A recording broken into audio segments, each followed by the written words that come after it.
কোটা এখানে সব ধরনের শাড়ি পাওয়া যায়।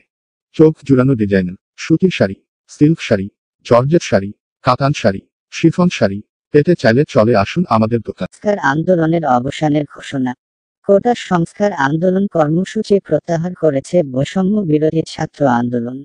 রোববার 28শে জুলাই রাতে রাজধানীর গোয়েন্দা ডিবি কার্যালয়ে এক বৈঠক শেষে এক ভিডিও বার্তার মাধ্যমে বৈষম্যবিরোধী ছাত্র আন্দোলনের অন্যতম সমন্বয়ক নাহিদ ইসলাম এ কর্মসূচির ঘোষণা করেন। এ সময় আরও ২০ সমন্বয়কারী হাসনাত আব্দুল্লাহ ও সার্জিস আলম উপস্থিত ছিলেন।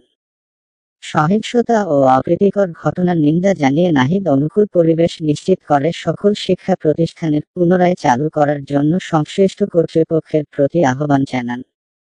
নাহিদ বলেন, কোটা সংস্কার আন্দোলন ও পরবর্তী পরিস্থিতিতে অনেকেই অপ্রত্যাশিতভাবে আহত ও নিহত হয়েছেন। উপরন্তু রাষ্ট্রীয় প্রতিষ্ঠানে অগ্নিসংযোগ এবং বিভিন্ন সহিংস কর্মকাণ্ড ঘটেছে। আমরা এই অনাকাঙ্ক্ষিত ঘটনার তীব্র নিন্দা জানাই এবং ন্যায়বিচারের জন্য দ্রুত এবং পুঙ্খানুপুঙ্খ তদন্তের আহ্বান জানাই।